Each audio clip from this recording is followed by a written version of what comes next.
Finally, secret room number 4 of the second rotation completed on my account. I don't know why I've been skipping this because apparently I had the champions for it. I had the gear for it. What I did not have was about 3 hours of my life and 40 plus attempts to keep trying this until it worked. But I finally got it to work and I want to share with you guys my team, the gear and whatnot. And the best part is that there is no Gnarlhorn. We all know that champion is kind of like the go-to champion for this, but you do not need a Gnarlhorn. Instead, you can focus on just overall power and try to kill the enemies as quickly as possible. So all that said, let's go check it out.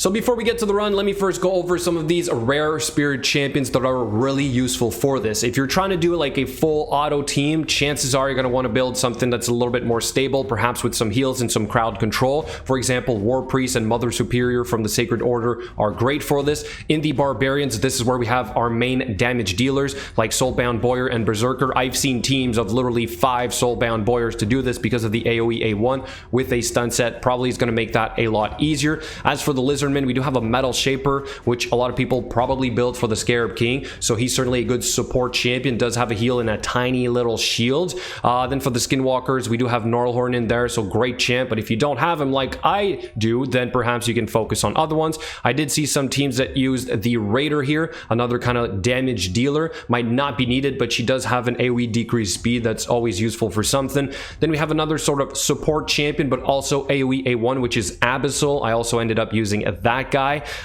Then I believe in the Dark Elves, we have, of course, Spirit Host. If you still have her sitting around there, then certainly try to use her. She's your big attack buff, and she's going to power up your Soulbound Boyar and your Berserker, for example. And then I believe in the Dwarves, I did see a couple of the guys maybe use like the Man or Master Butcher. I forget, but overall, these are sort of the go-to champions for this. So now let's go over my team and the run. So I decided to use 2 Soulbound Boyars, the Metal Shaper, the Berserker, and the Abyssal. Now, the 2 Soulbound Boyars, I somewhat built specifically for this, but at the same time I built for the faction wars because I now have Farok in the Fat. Having the AoE A1 I feel is a great way to speed up that faction crib, so I will be using those 2 Soulbound Boyars, which is why I kind of maxed them out. Berserker was already maxed out on my account, Metal Shaper as well for the Scarab King, and then Abyssal I ended up kind of doing for only this. So what you saw right there is me restarting a run until I got this. At least 4 stuns. Ideally, I want to have that Spirit Host one of the stun targets, because if you're not fast enough, you're not going to be able to cycle around to the Soulbound Boyar to do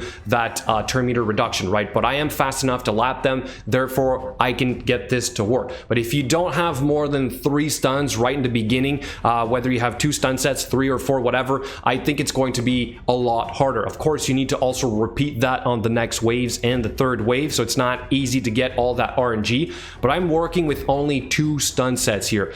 The rest are kind of built in Relentless gear, for example with Metal Shaper and Abyssal, because they're kind of like my support champions, my healers. And then I have Berserker built in really good cruel and crit damage gear to try and kill these mobs as quickly as possible. Of course, this is not on auto. I think you would have to use Gnarlhorn for that. It might work if you have the perfect gear, but I don't. I also don't have full masteries here on these champions because I'm undecided if I'm going to keep using them all. I can take a hit or maybe 2 tops, especially the Soulbound Boyars will die really fast, and I tried to tune the HP of the Metal Shaper to be lower than all the other champions because I usually want that guy to be kind of the target, right? So the 2 Soulbound Boyars have decent stun sets in the sense that there's good offensive stats, and then Berserker here is there to deal the bulk of the damage, all right? So overall, that's it.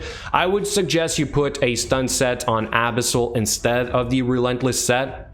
Probably going to make your life a lot easier. To be honest, Abyssal here was there for the occasional heal, but if you have enough control with those stun sets, you're not really going to need that. You also have a smaller increased attack buff and increased defense, which is great for all the other champions.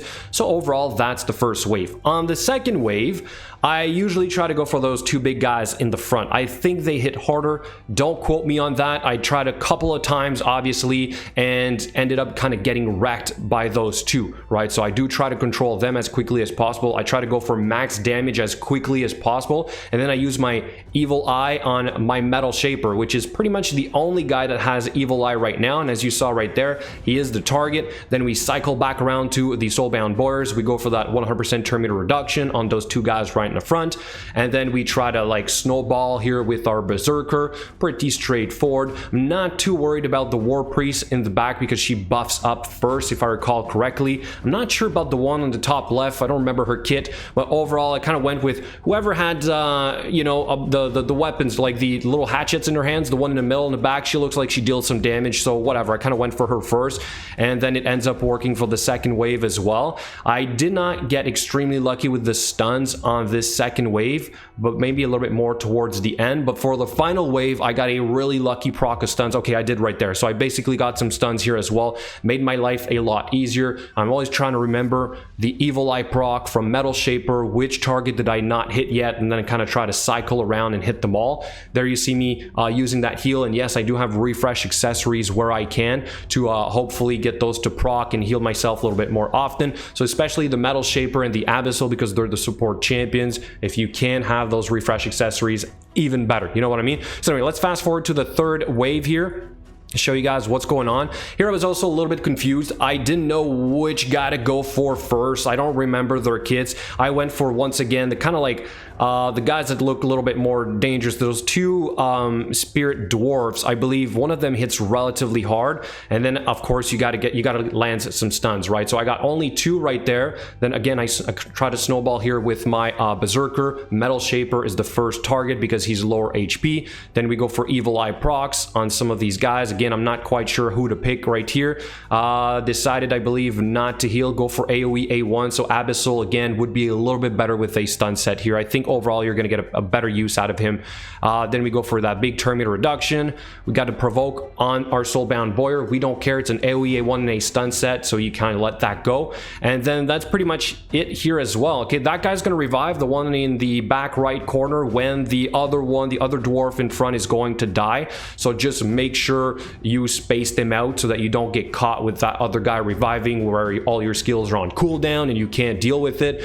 But overall it was relatively easy when you kind of know what you're doing, and of course it's all about the RNG. So I think if you're off to a good start in that first wave, it makes the rest relatively easy. So there you have it. Let's fast forward. This guy now finally revived, but then it's pretty easy to keep control of just two champions.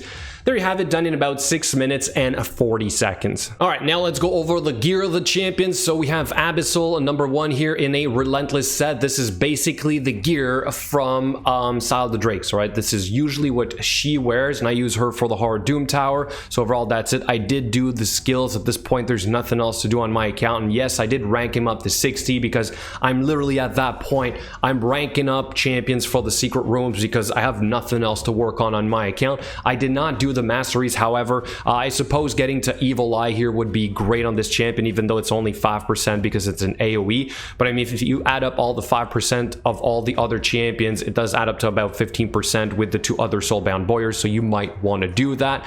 I would not max out the Masteries for this champion. I don't think it's needed. Then we have Soulbound Boyar number one in relatively good, like I said, stun gear. This is usually on other champions for the crypts, like the Basilisks for the Lizardman faction. I do want to improve this, reach 100% crit rate, but for this champion you don't exactly need that because you do have a higher chance at inflicting a critical hit, which is great. Plus we have that aura, all right, so you want to take advantage of that. No masteries done on this champion. The skills, however, are all done. The second one, skills are also all done. Like I said, I will probably do the masteries on these champions to try and speed up the faction crit, okay? As for the artifacts on this one, she doesn't hit as hard, but she does have 100% crit rate, which is overkill right now for this. So lower stats, but again, just make sure the HP is higher than the Metal Shaper. So this guy is also in Relentless gear. I usually have this on my Vizix, which I use for the faction crit mainly. All of his skills are done. You could use a shield set, but to be honest, I think Relentless here will be a little bit more important.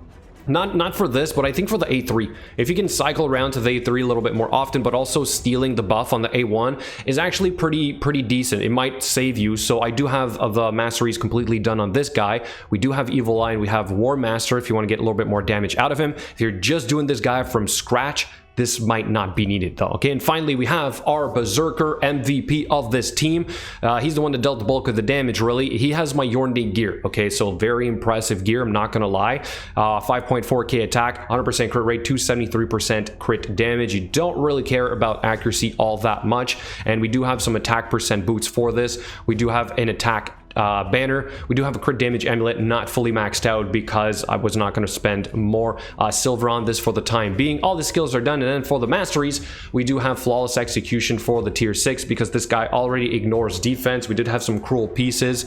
I'm not even sure why I have this right here. Actually, I know I have this right here. I used him as a farmer. You guys remember I showed a like 12-second farm with Berserker? This is why I never changed the mastery since then. To be honest, it worked. I'm not going to spend more on this for the time being because I don't see myself using Berserker right now, probably not even for the faction crit. So overall, there you have it, guys. My secret room for the Hard Doom Tower of the second rotation finally completed on my account without a Gnarlhorn. And here's quickly what I wanted to show you guys about the teams that were previously used in case you guys don't have access to the leaderboards. So here's the best teams of my own clan. Everybody has a Gnarlhorn so far, maybe even 2 right here, but I went with 2 Soulbound Boyars, Berserker as my damage dealers, and then 2 support champions. But look at global here. This guy does not even have a Gnarlhorn. He does have the Spirit Host and the Raider, 2 Soulbound Boyars and a Berserker. So I think building at least 2 here is great. Maybe even building 2 Berserkers would be amazing. 5 Soulbound Boyars. You get it, right? So you can go really offensive on this and it will work instead of focusing on all that control. So there you have it. Thank you so much for watching, and I'll catch you guys later.